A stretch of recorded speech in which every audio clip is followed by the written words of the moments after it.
Oh, oh, oh my God, we lost 30 minutes. I'm so sorry. Okay. We still have half glass full. Thank you.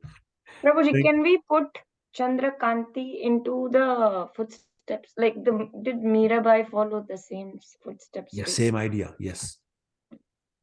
Okay. Yeah. Anybody Can I else? read, Guruji? Sorry, Prabhu? Can I read now? Oh, yeah, of course you can. Yes, of course. Go ahead, please. So next is the Lord's extraordinary mercy. When a devotee is found to be always associated with the Lord in ecstatic love, it is to be understood that such a position has been awarded by the Lord Himself out of His causeless extraordinary mercy. An example of such extraordinary mercy is given in the 11th canto, 12th chapter, verse 7 of Srimad Bhagavatam, wherein Lord Krishna tells Uddhava, the gopis in Vrindavan did not study the Vedas to achieve me, nor had they ever been in a holy places of pilgrimage, nor did they devoutly execute any regulative principle, nor did they undergo any kind of austerity. It is simply by my association that they have attained the highest perfection of devotional service. Yeah. Thank you. Hare Krishna. So, the Lord's extraordinary mercy is that He gives His association to a devotee. That is the Lord's causeless mercy that's being referred to here. And that's why the example is given. Lord Krishna is telling Uddhava that these gopis, who are my pure devotees at the Prema stage, they didn't go through any of the Vaidhi Bhakti stage. They didn't go to holy places. They didn't study the Vedas. They didn't observe any regulative principles. They didn't do any austerity. But they are at the stage simply by my association. So that's Lord's extraordinary mercy. He doesn't give his association to everybody. So let's go on, I think, elaborate further. Read. Sorry? Can I read? Of course you can. Please go ahead. From the example of Chandrakanti as found in the Padma Purana and from the example of the gopis as found in Srimad Bhagavatam, it appears that a devotee who always thinks of Krishna and who always chants his glories in ecstatic love, regardless of his condition, will attain the highest perfection of unalloyed devotional love due to Lord Krishna's extraordinary mercy. This is confirmed in Srimad Bhagavatam. If a person worships, adores, and loves Hari, the Supreme Lord, he should be understood to have finished all kinds of austerities, penances, and similar processes for self-realization. On the other hand, if after undergoing all types of austerities, penances, and mystic yoga practices, one does not develop such love for Hari, then all his performances are to be considered a useless waste of time. If someone always sees Krishna inside and out, then it is to be understood that he has surpassed all austerities and penances for self-realization. And if after executing all kinds of penances and austerities, one cannot always see Krishna inside and out, then he has executed his performances uselessly. Hare Krishna. Yeah. Thank you, Prabhu. What a powerful paragraph. So, Rupa Goswami is saying that we just read two examples, Chandrakanti and the gopis. And in the previous paragraph, Lord Krishna is telling Uddhava that these gopis didn't perform any austerities, they didn't do any penances, they didn't do any kind of self-realization process, they didn't do, studying the Vedas, none of that, they didn't do that, any of that. But they have it, the Prema stage, that is because of my extraordinary mercy, which is my association. And actually, there's another verse in Srimad Bhagavatam, Canto 3, chapter 3, text 37. It basically says, Aho Batsva Pachoto, to Gariyan, Yet Jivagre Vatate Nam Tubhyo. Tepas Tapas de Juhu Shasnurarya, Brahma Nuchur Nam Granati Yete. It says, those people, even if they're born in the family of dog eaters, but if they're chanting Krishna's holy name all the time, then they are worshipable. It goes on to say that persons who chant the holy name of the Lord, they must have already executed all kinds of austerities, sacrifices, and achieved all the good manners of the Aryans. You know, Aryan means civilized people, people who are familiar with the Vedas. That's the literal meaning of the word Aryan or Arya. Just the fact that they're chanting your name, your holy name, my dear Lord, they must have bathed in holy places of pilgrimage. They must have already studied all the Vedas and must have fulfilled all the requirements of becoming your devotee. So that's one point being made. Second point being made here is when it says, on the other hand, if after undergoing all types of austerities, penances, and mystic yoga practices, one does not develop love for Hari. You see that line? I'm going to pause. On the other hand, if after undergoing all types, you see that? So basically, there's another verse in Srimad Bhagavatam, first canto, second chapter. It says, na utpadiyet yadiratim shrameva kevalam. So you can do all things you want. Yeah, dharma swanistas punsam vishwaksen kathasya na utpadiyet yadiratim shrameva kevalam. It's saying that you can perform all the things that are appropriate for your position in Varnashram dharma. You can do all dharmic things. But if that is not producing attachment, love for Krishna Katha, then whatever you have done is simply useless labor. And that's the point being made here. That if you do all the yoga, you do all the austerities and penances, but you don't develop love of Krishna in your heart, you simply wasted your time. However, if somebody has got Krishna inside and out, then clearly has always performed all the austerities and penances that are required for self-realization. Now, that reminds me of another verse from one of the Upanishads. I think it's Shivashwar Upanishad. It says, Antar bahir yadi hari kim tapa. Antar bahir yadi na hari kim tapa. Which means, if you already have Krishna inside and out, then what's the need for any kind of austerity? If you don't have Krishna inside and out, then what's the use of performing austerity? Because they're useless. And that's the point being made here again. So a pure devotee sees Krishna everywhere, inside and out. There's another verse in Chaitanya Charitamrita, which is Lord Chaitanya describing the qualities of a pure devotee, a Mahabhagavat. He says, Sthawar Jangam na dekhe, dekhe tar murti.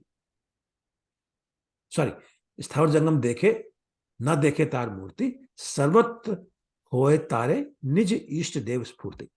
That a Mahabhagavat, a pure devotee, does not see the form of a tree or a moving entity.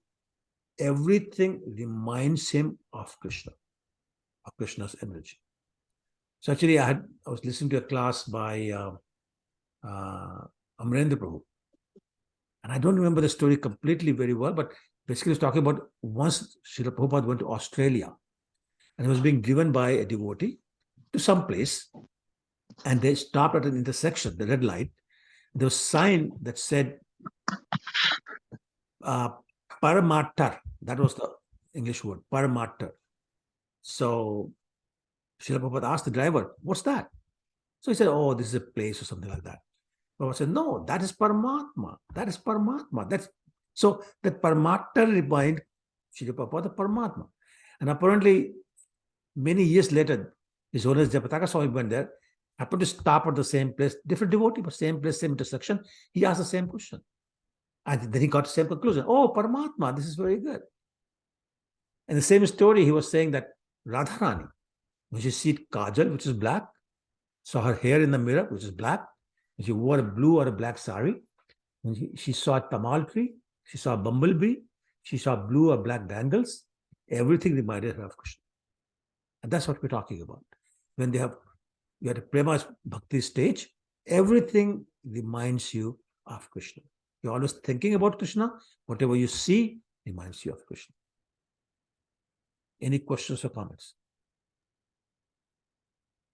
Prabhu, I was listening to a question answer session on Hare Krishna TV, Mhm. and the Prabhuji said that he was talking about bhagya and misfortune and fortune. We talk about all this and how fortunate I am or how misfortunate I am. So he says, just leave aside everything else. If you don't remember Krishna even for a second, that's your biggest misfortune. Correct. And if you remember Krishna by accidentally also, if you remember Krishna even by mistake, that's your biggest fortune. Correct. Yes, thank you for sharing that. Very good. Yes. And that's the point. Okay. Next paragraph, please.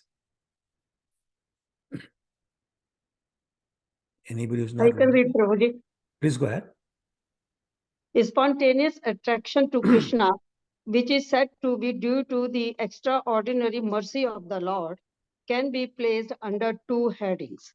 One is profound veneration for the greatness of the Lord, and the other is one's being automatically attracted to Krishna without any extraneous consideration.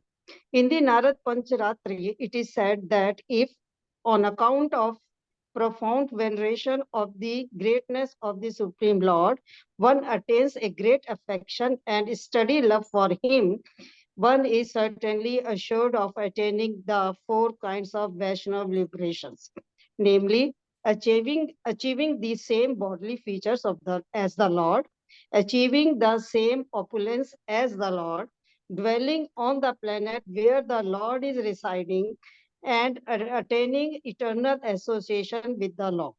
The Vaishnava liberation is completely different from the Mayavadi liberation, which is simply a matter of being merged into the effulgence of the Lord. Jai. Thank you. So, now remember, we talk about pure devotional service and we talk about devotional service with the knowledge of the majesty of the Lord. So, Radhavinath Prabhu will be answering that question that you asked here. So, one can be on a Prema Bhakti platform, but his Prema is mixed with the knowledge of Lord's majesty.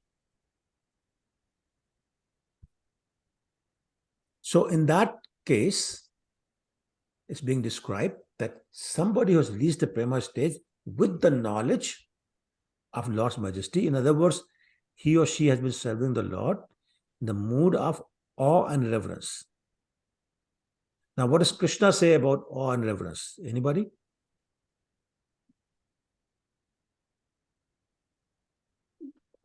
Can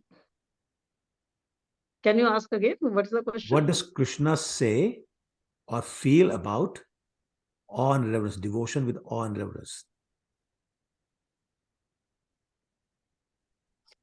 He's not interested. Thank you. Yes, he's not interested. He says, whenever there's the understanding that I'm the Lord, then the love becomes slack. Then that informality is not there. When that the person owns me is not there. The person can chastise me is not there. A person can fight me and defeat me is not there. He said, I don't enjoy that. If I need that, I'll come as a Lord Ram. I'll come as Lord Nrsimhadev. I'll come as a Kurmadev. I don't want to come as Krishna. When I come as Krishna, I want my devotees to feel superior to me. Is I love it when Radharani chastises me. I loved it when Radha Yashoda tied me up. I love it when Radha Yashoda worries about my well-being. No knowledge of His Majesty. No knowledge is God. Is that point clear? Does everybody understand? When we worship Krishna in the mood of awe and reverence, then we are not serving Krishna. We are not serving Radha Krishna. Who are we serving them? We're doing arti in front of Radha Krishna deity, but we are in the mood of awe and reverence. Then who are we serving? Lakshmi Narayan. That's right. Then Krishna is accepting our service in the mood of Lakshmi Narayan. So therefore, a devotee who reaches the perfection of Prema stage with the understanding of Lord's majesty doesn't go to Goloka, doesn't go to Vrindavan, but goes to Dwarka or Vaikuntha. And that was the mood of Mother Rukmini. So, Prabhu, does that make more sense now? Yeah, Prabhuji. Okay. So that's the first point, which is the serving Krishna with the knowledge of Krishna's majesty. So it's Prema there. Prema is there. It's mixed with the awe and reverence, Lord's majesty. The second kind is one is automatically attracted to Krishna without any extraneous consideration. That is called unmixed, pure. Prabhupada used the word. What's the word that Prabhupada used for unmixed? You all know that word. Unalloyed. That's very good. Yes. Unalloyed. So unalloyed devotional service. That is unmixed, pure prema, where we don't have any other consideration. We don't think Lord is majestic. We think Lord is my son, my friend, my lover. So that's called Kevala Bhakti. Kevala Bhakti means pure prema, unmixed, unalloyed devotional service. Okay? And in Narad Prachurata it's defined that when one has the mixed knowledge of Lord's majesty with the Prema Bhakti, then they become promoted to Vaikuntha Lok in one of the four kinds of Vaishnava liberation. Does anybody know the Sanskrit names of those four liberations? Who can tell me the four Sanskrit words for the liberations? Prabhuji, Sahyajya, Sarupya, Samipya, Salokya. Not Is that what Sayujya. you're... Not Sayujya. We'll talk about Sayujya later. So Sarupya, Samipya, Yes, Salokya. There's Salokya, one more. Sarasti. Sarshti. Correct. Sarsti. So what is Samipya? Living Being near close, Krishna. Correct. being- What's Salokya? Same living in the same Same Right. planet. loka, same planet. Okay. What is Sarshti? Opulences. Same opulence. Yeah. And what's Sarupya? Same Same, form. Same features. Same form. So those are known as the four Vaishnava liberation. Mayavadi liberation is called Sayujya. So where do you end up with Sayujya Bhakti? Merging Merging where? in the affluence of Lord. Correct. The effulgence, the effulgence of the Lord. So huge difference. Vaishnavas think Sayujya Mukti to be like hell. Why is that? Anybody? Because you don't do anything, it's just bright light. With this bright light, what else? And No no service. service. There's no service, exactly. There's no association, there's no service. For devotee, that's the main thing. So devotees don't want that. They think that's worse than hell. Okay? So the Vaishnava liberations are four kinds that we just talked about. So you get that if you have prema mixed with knowledge of Lord's majesty. Okay? Next paragraph. Okay. Sorry, just want to finish. So as I was saying, if a devotee achieves bhava from Vaidhi Bhakti, attained Prema Bhakti with total realization of Krishna's or Lord's God greatness, then they go to Vaikuntha. Now in Vaikuntha, there's no Krishna. The expansions of Krishna. Lord Ram is there, Lord Nrsimhadev is there, Lord Matsya is there, Lord Kurma is there, Lord Narayan is there, Lord Vishnu is there. They're all there. Krishna is not there. Okay? The one which we talked about, Kevala Bhakti, is a pure, unmixed, unalloyed devotional service. One-pointed. What's that verse? 242, I think, in Bhagavad Gita, chapter 2. Says, Vyavsayatma buddhi ekahu kuru nandana. One-pointed. That's what it's talking about. One-pointed means ananya. Nobody but Krishna. My focus, Krishna only. Mere to giridhar gopal dusro na koi. Ashlisva padratam punashtamam. That feeling. One-pointed. Pure Kevala Bhakti. No knowledge of their Krishna's majesty or greatness. And there is not even slight tinge of any kind of aspiration or interest or aspiration for going to Vaikuntha. There's no interest in Lord's profound power and opulence. That is one-pointed love of Kevala Bhakti. Where the devotee's mind is completely, lovingly fixed on Krishna. There's not even the slightest deviation of any kind or to anything. So it reminds me of the story when Akruraji came to take Krishna from Vrindavan to Mathura. You can imagine how upset everybody was, but nobody was as upset as Mother Yashoda. So everybody was trying to convince her that it's okay to let him go to Mathura, and in 2-3 days he'll come back. But she wasn't going to allow him to come back. So Nanda Maharaj tried, Lohini Mata tried, other elders tried, Lord Balaram tried. She wasn't listening to anybody. So finally everybody said, Krishna, you go and convince her. So Krishna went to her. Krishna went to her and she was sitting there crying like anything.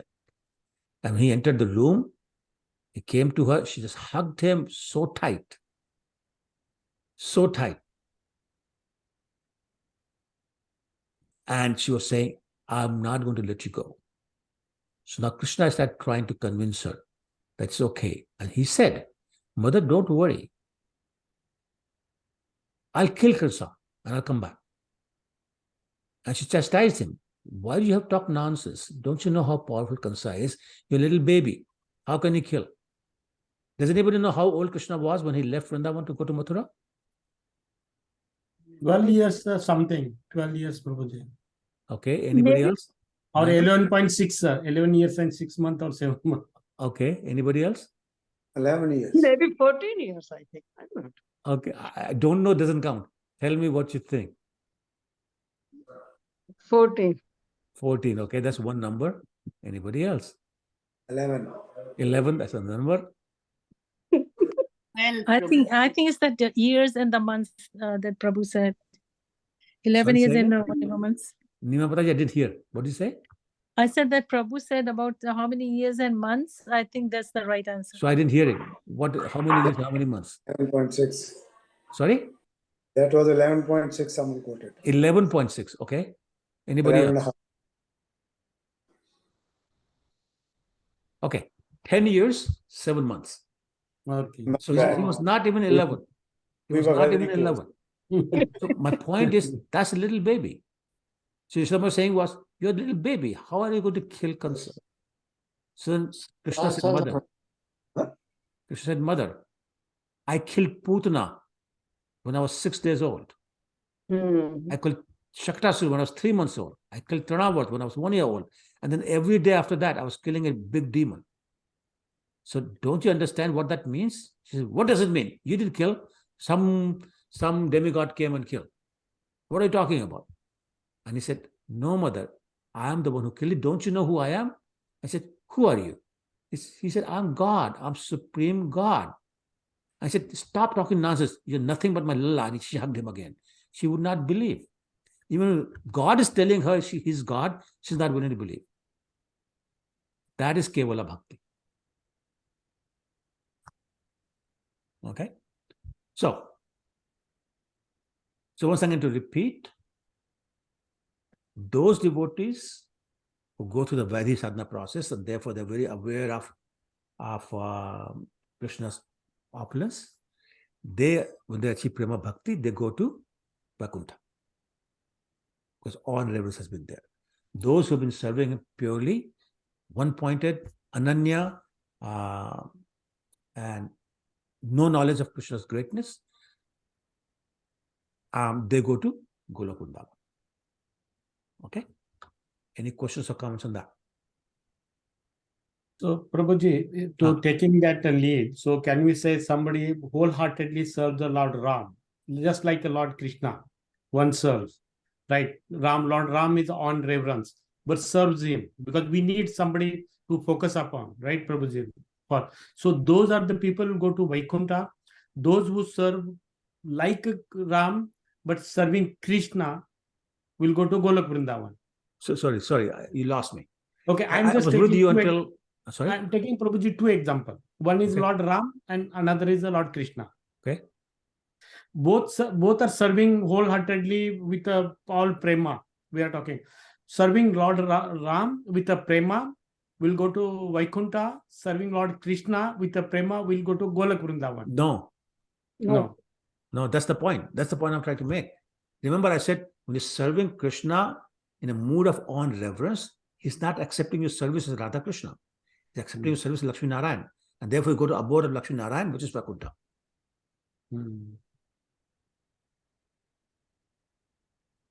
Okay, makes sense or not? Yeah, I understand. So serving Krishna on reverence will go to Vaikuntha. Correct. Even the same Krishna, don't have to go to Ram, Lord Correct. Ram also. So Krishna, yeah, okay. So he's accepting your service as Lakshmi Narayan. Therefore, you go to Vaikuntha. Okay, thank you, Prabhuji. That's why Golok Vrindavan is not that easy. Even for Krishna Bhaktas, not that easy. So, Prabhuji, one question comes, at that mood, we say when we are in a bhava, we know our swarupa, the original swarupa, we understand. Bhava is just like a prema, as you mentioned. So, it's there. So, how it changes? Maybe somebody's swarupa is Vaikuntha, then he will go to Vaikuntha because that will become it will be known to him. Correct. Somebody is the spiritual Swarupa is Golok Vrindavan, then he will go to Golok Vrindavan, right? Okay, so be careful now. Your Swarupa is not Vaikuntha Goloka. Your Swarupa is not. Your devotion may be committed to Ram or Ram or Narayan or Krishna. But your Swarupa is nothing to do with that. Your Swarupa is, what's your form? Swarupa means form. My understanding was wrong because I thought that, another way we say that we have fallen down. So somebody has fallen down from Vaikuntha, for example. So he may be a tree there and he has come back and he will go back as a tree, for example. Yeah, that's correct. That is his Swarupa because that was his original form which he has fallen down. That's what I'm saying. So that's a form. Right. Swarupa means form. What's your original form? That's what Swarupa means. Correct. So, and if somebody's original form is a Golok Vrindavan Vasi, then he will go Prabhu, there. Don't say that, please. Okay, it doesn't Give me come. a form. Give me a form. What form?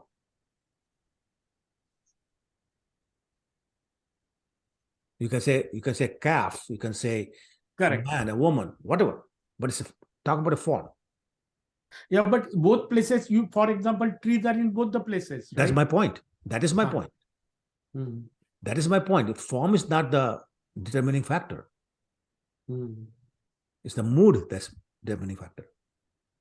So you can be tree in Golok Vrindavan, you can be tree in Vaikuntha. Yes. Not clear? Now it's clear, Prabhuji. So bhava again, you are mood. Okay, thank you, You still sound tentative.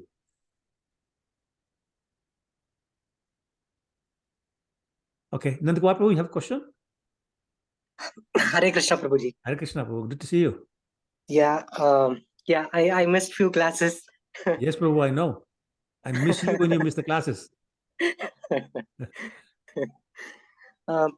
So actually, the question is it better to be ignorant of like Krishna's like power, if that is the case, right? Like if Kevala Bhakti is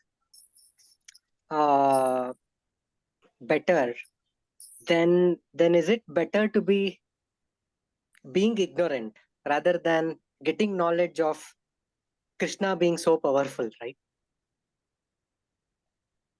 I want to make sure I understand your question. So when you use the word ignorant, you basically mean not knowing Krishna's majesty. Is that what you mean by ignorant? Yeah, kind of, yes. Okay. So Because yeah. Okay, why? Because let's say, for example, Yashoda did not know that Krishna was actually a god, actually the god, right? So is it better that way? So it is considered Rather higher than- quality. Yeah. It's considered higher quality, yes. Okay. And Krishna says, I like that better than when somebody worships me in the mood of awe and reverence. This is Krishna's words. Okay. Okay. Just so that I understand, like whatever we are doing now is on reverence only, right? Correct. That is correct. So can we say that this is the like path to get there, or correct? Okay. So that's basically what we're talking about for the last 4 weeks. Okay, I see. And also it is with Krishna's mercy, these steps are also actually not required, not compulsory again, if at all, if we have Krishna's mercy. Okay, so remember about 15-20 minutes ago we were talking about that, about the gopis. Krishna says that it's because of my association. But then next paragraph it talks about they performed something like some austerities and all those kind of things in a previous birth. And that's why I was quoting the verse from Bhagavatam, which talked about Aho Batsupako Gariyan, right? It says the person who's chanting the name of the Lord has already done all the austerities, all the penances, gone to the holy places, bathed in the holy river. He's already done all that. Then he's at a point where he can chant Krishna's name. Okay. Right? So at some point in time, you have to do it. In this life, you may not have to do it, and you get mercy, which looks like causeless, but actually it's not really causeless because you did all this in previous life. Okay. So then again, like there is this confusion, right? Like if it is really not causeless, then do we still require Krishna's mercy?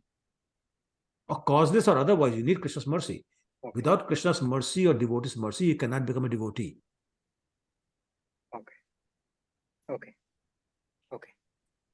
Thank you, Prabhuji. Okay, thank you. Anybody else? Yeah, I appreciate.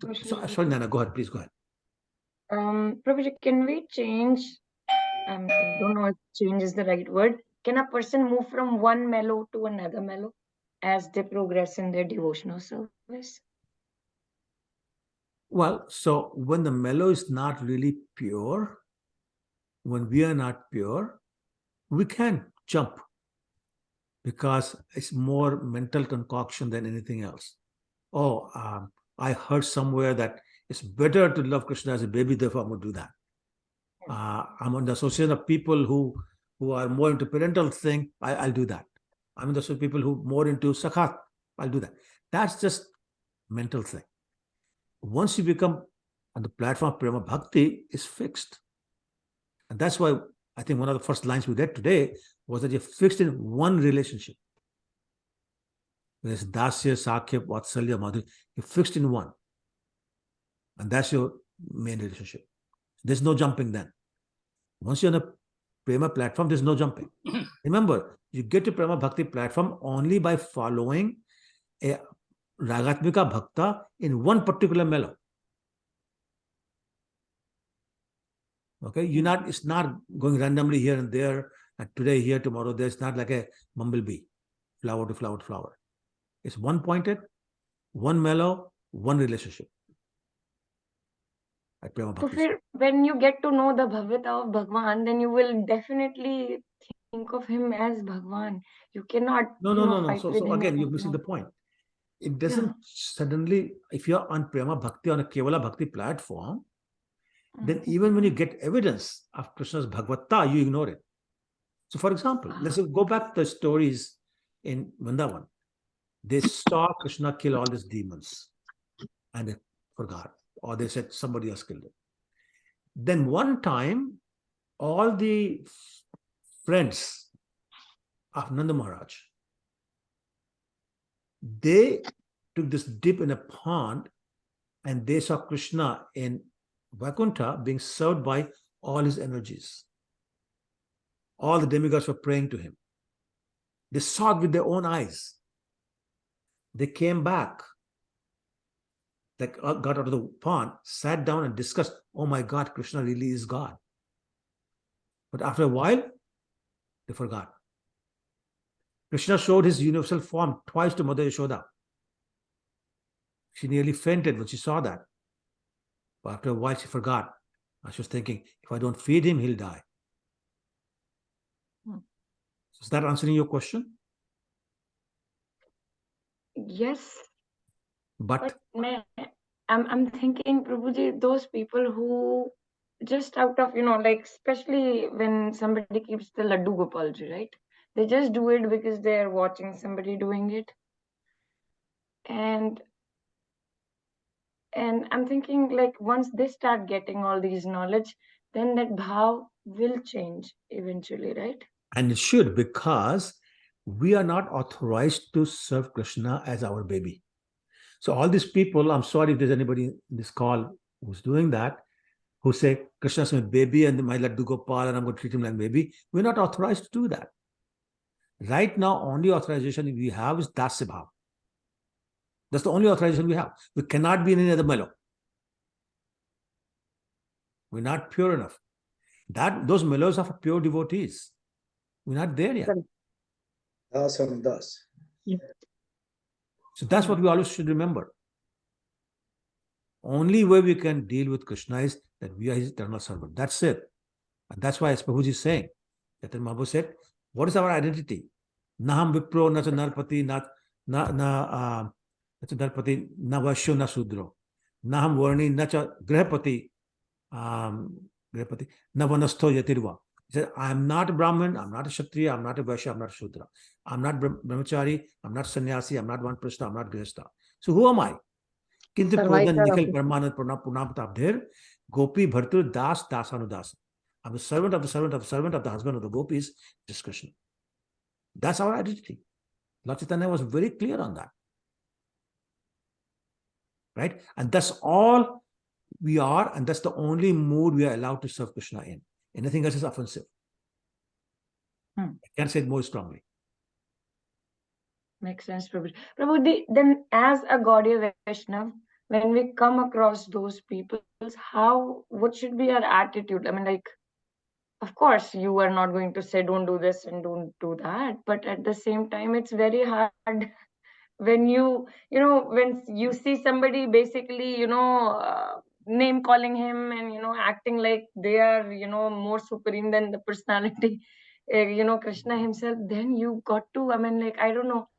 If you don't stop, So you just, just ignore it. So there's a book called Nectar of Instruction. 11 verses only.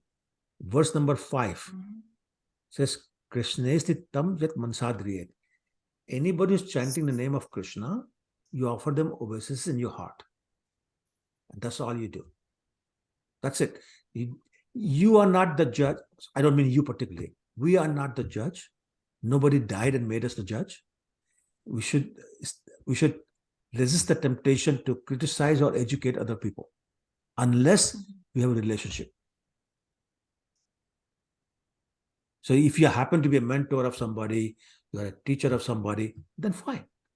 But if it's a neighbor, it's a visitor, if somebody you don't know very well, None of your business. It's not your place. Correct. And don't feel guilty about not telling them. We're not responsible for delivering everybody. Okay, because a lot of people assume the mantle, well, I got to deliver this person, otherwise he'll go to hell. Well, save yourself first, man. Sorry. Makes sense, Prabhuji. Thank you. Okay. Anybody else? Okay, then let's continue. Next paragraph, please. I can read, Prabhu. Hare Krishna. Oh, please do. Yes, thank you. In the Narada, that's the correct paragraph, no, Prabhu. Yes. In the Narada Pancharatra, pure, unalloyed devotional service is explained as being without any motive for personal benefit. If a devotee is continuously in love with Lord Krishna and his mind is always fixed upon him, that devotional attitude will prove to be the only means of attracting the attention of the Lord. In other words, a Vaishnava who is incessantly thinking of the form of Lord Krishna is to be known as a pure Vaishnava. Yeah. So, a very wonderful point is being made here. It's not about us serving Krishna so everybody says, oh my God, what a pure devotee this person is. Pure devotion is about attracting the attention of Krishna. And that's the platform you want to be in. We want to go to the temple, so Krishna says, oh, my devotee is here. We should be at a point, okay, at some point in time, we should be at a point where we say, we're not going to the temple to see Krishna. We're going there so Krishna can see us. We are very far from there, but that's the point. So unalloyed devotional service is when we are at a point where we are attracting Krishna's attention. Okay, and says here that a Vaishnava who's constantly thinking of the form of Krishna, form, qualities, pastimes, that is a pure Vaishnava. And because he's attracted the attention of Krishna. Okay. Next paragraph, please. Hare Krishna, Prabhuji. Dandot Pranam. Can I read? Please go ahead. Generally, a devotee who has achieved the causeless mercy of the Lord on account of following the strict rules and regulations of devotional service becomes attracted by the supreme greatness of the Lord, by the transcendental beauty of the Lord, and by the spontaneous execution of devotional service. To be more clear, by executing the regulative principles of devotional service, one can fully appreciate the transcendental beauty of the Lord. In any case, such exalted positions are possible only by the extraordinary mercy of the Lord upon the devotee. Right. Yeah. So basically the point is being made that when you are aware of Lord's majesty, remember, Krishna is Bhagavan. What does Bhagavan mean? What does the word Bhagavan mean? Literal meaning. I'm sorry? Six opulences in all. Correct. So the one who has opulences. Van means possessor of, Bhag means Ashwarya. The possessor of Ashwarya. The 6 kind of opulences, right? You all know what they are. Somebody wants to say it? Most beautiful, most wealthiest, Most Yes. rich, strength, Yes. renunciation, Sorry? renunciation, Yes. Yes. and one is left. Knowledgeable. Knowledgeable. No. But just beauty, strength, renunciation, powerful. No, And strength, power, same. Strength and power is same. oh, okay. One more is there. No, 2 more. 3 more there. भूल जाते प्रभु जी बार-बार. Somebody help her, yeah? Go ahead. Fame. Prabhuji, one is fame. Fame, yes, absolutely. Yeah. Fame, yeah. Riches, richness. That's wealth, she said that. Oh, wealth. Okay. So it's wealth, it's knowledge, it's Knowledge. strength, right? Strength, Renunciation. fame, renunciation, Most beautiful. and beauty. Yes, correct. Right? So 6. Hmm. So he has those opulences in the extreme. Nobody has more. Nobody has more. So the point is, when we talk about the greatness of Krishna, we talk about the opulences of Krishna, right? And so a person who has come through the process of Vaidhi Bhakti appreciates the opulences of Krishna, which includes beauty, fame, etc., etc. Okay, but it's possible only when this person gets the causeless mercy of the Lord. Now, so basically what happens is that one attains prema only by being persistent and performing ardent practice.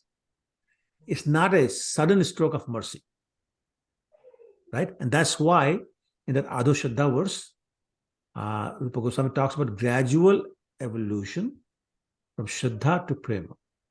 You know, again, repeating the verse, Adho Shraddha Tato Sadhusam. Atha Bhajana Kriya. Right? Bhajan, everybody understands, devotional process. Tato Artha Nivritti Shat. So, removal of the anarthas. Tato Nishtha. Then the firm faith. Ruchistatha. Then the taste. Athasakti. Then attachment. And then you have the bhava. And then you have the prema. So it says that it comes in krama. Krama means one after the other, slowly, right? But it's not that you have to finish one to get another. You go back and forth, but it's a gradual process, moving in that straight line. Okay? Is that clear?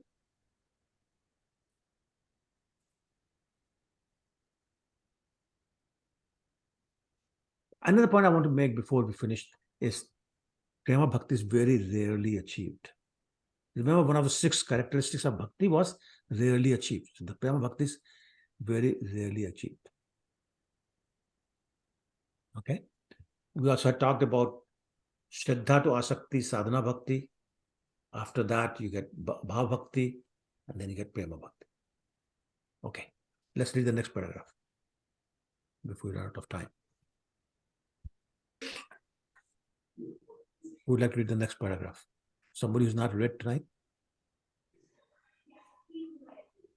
I can read, Prabhuji. Okay, Nana, go ahead. Association with pure devotees. Although many different processes for developing love for Godhead have been explained so far, Srila Rupa Goswami now give us a general description of how one can best achieve such a high position. The beginning of ecstatic love of Godhead is basically faith. There are many societies and associations of pure devotees, and if someone with just a little faith begins to associate with such societies, his advancement to pure devotional service is rapid. The influence of a pure devotee is such that if someone comes to associate with him with a little faith, one gets the chance of hearing about the Lord from authoritative scriptures like Bhagavad Gita and Srimad Bhagavatam. Thus, by the mercy of the Lord, who is situated in everyone's heart, one gradually develop his faith in the descriptions of such authoritative scriptures. This is the first stage of association with pure devotee. In the second stage, after one become a little advanced and mature, he automatically offers to follow the principle of devotional service under the guidance of a pure devotees and accept him as a spiritual master. In the next stage, under the guidance of spiritual master, a devotee executes regulative devotional services, and as a result of such activities, he becomes freed from all unwanted occupations. When he is freed from unwanted occupations, his faith becomes steadily fixed, and he develops a transcendental taste of devotional service, then attachment, then ecstasies, and in the last stage, there is pure love for Godhead. These are the different stages of the development of pure love. Right. So it's basically in prose, the translation of the verse that we read. Same thing, right?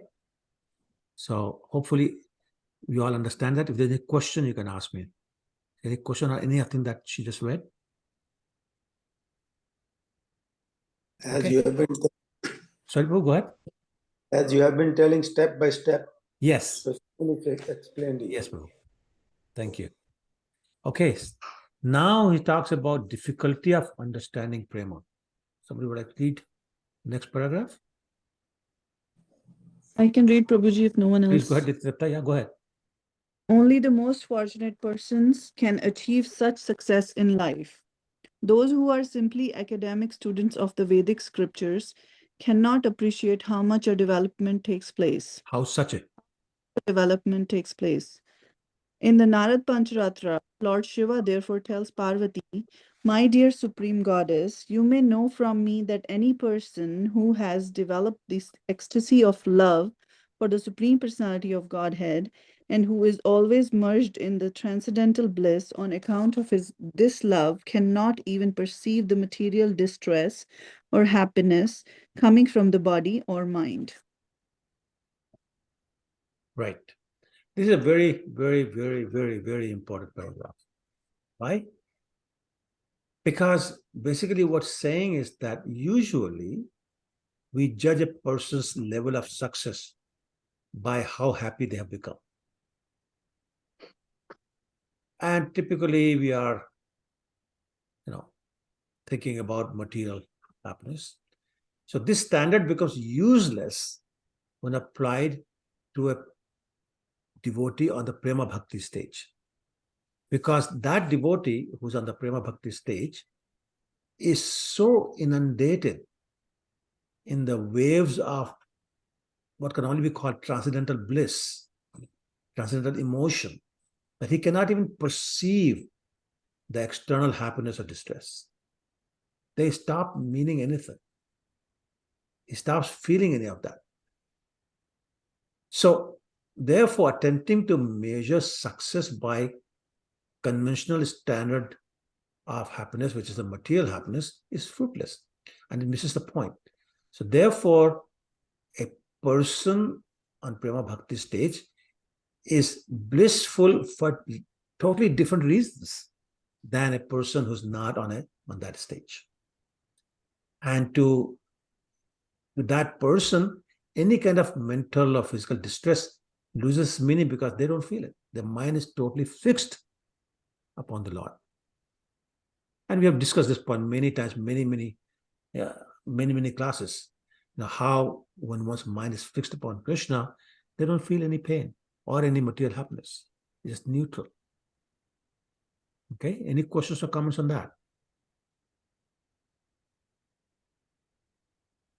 All right, then let's read the next paragraph. I can read, Prabhu. Please go ahead. The affection and the dealings of love. There are different branches of the original tree of love, proceed many varieties of affectionate manifestations that will not be discussed here. These different manifestations have been described by Sanatana Goswami in his Bhagavatamrita. Although the subject of such affection and dealings of love is very confidential, Sanatana Goswami has described them very explicitly.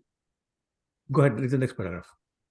Sri Rupa Goswami thus concludes the first division of the Bhakti Rasamrita Sindhu, offering up his treatise for the transcendental pleasure of Sanatana Goswami, who established the transcendental beauty, and of Gopala Bhatt Goswami, Sri Raghunath Bhatta Goswami, and Raghunath Das Goswami. It appears from this statement that the great Srila Jiva Goswami was not yet active when Bhakti Rasamrita Sindhu was written. Thus, Good. in the study of the first division of Bhakti Rasamrita Sindhu up to the description of ecstatic love of Godhead, which are to follow next. Right. So basically, point is that these are very confidential, and any dealings on this platform are very confidential, therefore not described everywhere. Sanatana Goswami has described in Bhagavatamrita, but again, it's not for everyone. And Rupa Goswami has offered this Bhakti Rasamrita Sindhu to Sanatana Goswami, Raghunath Das Goswami, Raghunath Bhatt Goswami, Gopal Bhatt Goswami. And point is being made that Jiva Goswami joined them later after Bhakti Rasamrita Sindhu had been written. So that's it. Thus end the Bhakti Vedanta summary study of the first division of Bhakti Rasamrita Sindhu. This basically ends a series of classes on Bhakti Rasamrita Sindhu as well. So before I go further, any questions or comments?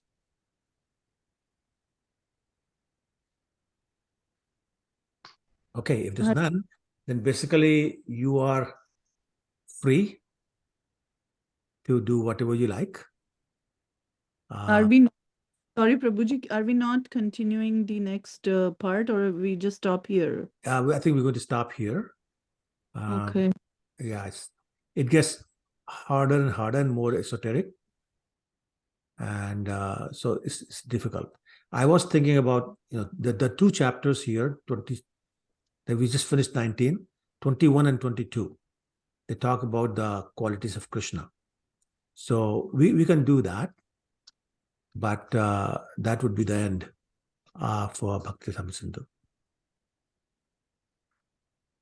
Prabhuji, I think we'll go at least do that, and somewhere if possible, Prabhuji, the secondary rasas, some form we can go. We see that primary rasas 5, right? Right.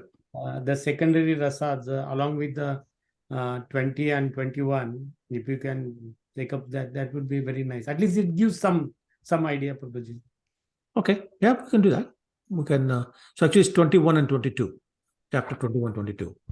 That talks about the characteristics of Lord Krishna. We can do that. Okay, and then basically we'll have to decide if we want to continue with these sessions or we end them here. That's obviously your choice. Continue. Continue. So we'll have to see then what we do. Yeah. And that we can decide after 22nd chapter. Okay. Yeah, sure. And my proposal will be start Srimad Bhagavatam. Well, we can talk about that after we finish chapter 22. Yeah. So I mean, like I said, basically the first decision, and I'm going to send a note out after we do finish chapter 22. A decision will be made by you all whether you want to continue. And my ways, I'll send a note out saying, let me know if you want to continue. If I don't hear from you, that's fine. And then we'll take it from there. We love to be here with you, Prabhuji. Thank you. Prabhuji, please continue with your classes. Can't leave you. Huh? We can Continue with the classes. We can leave you. Okay, thank you. Time and day is fixed, Prabhuji. Sorry, Prabhu? Time and date day is fixed for you. The time Thursday and like 8 o'clock and day of Thursday is fixed. So I see. Okay. Okay. Thank you. So anyway, so we will talk about that. So next week we will discuss chapter 21. And then I don't know. Not chapter 20. Chapter 20 is not relevant to what we are doing. Okay. So this is 21 and 22. That because we're doing the characteristics or the qualities of Lord Krishna. Qualities of Shri Krishna. 64 qualities of Lord Krishna. That's 21 and 22. Okay. Okay. मैं सोच रही हूँ और रह क्या गया है रूप मैं सोच रही हूँ इतना तो लिख दिया अब बाकी बुक में रह क्या गया है तो और पढ़ सकते हैं बहुत कुछ है बहुत कुछ है I know there's not an end to these books. Yeah. So the problem with the last two parts of Bhagavad Gita is that it's very difficult to do over Zoom. You need to be in person and we're reading together and go line for line a lot slower than we are going. A lot slower. That's why I said, I don't think we can do that on Zoom.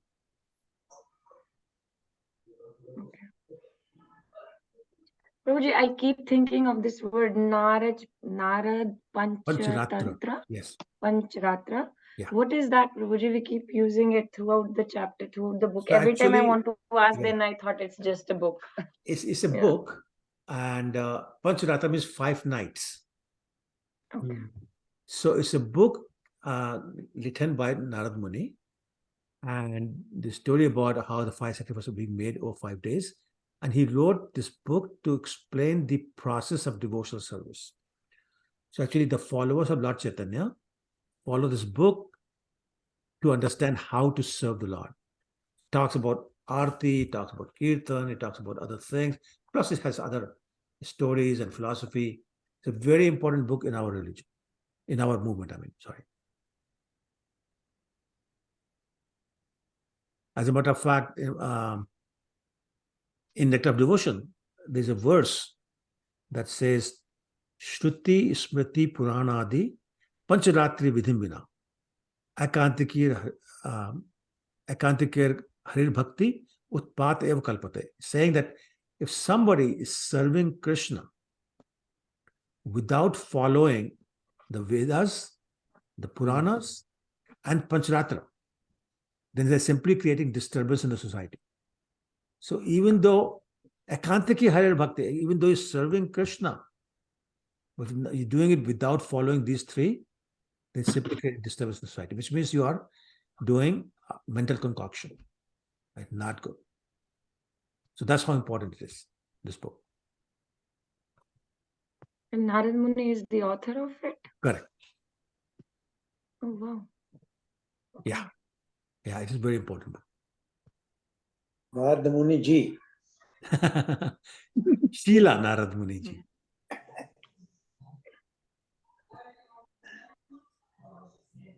Okay. Any other questions or comments? Comments? We enjoyed a lot. Yes. Thank you. We learned a lot and enjoyed a lot. That's great. That's the idea. Thank you for letting me serve you. That's what I said, Prabhuji. We won't leave you. We need your services. I feel so loved. Thank you. Okay. Thank you so much again. Mancha kalpatarubhyascha kripasindhubhyo patitanam pavanebhyo vaishnavebhyo namo namah. Shri Prabhupada ki jai. Thank you all. Thank you. Hare Krishna. Hare Thank you, Krishna. Prabhuji. Hare Krishna. Hare Krishna, Prabhuji. Hare Krishna, Mother. Hare Krishna. Thank you, Prabhu. Hare Krishna. Thank you, Govind Mohini. Thank you, Prabhuji. Thank you, Nima Mataji.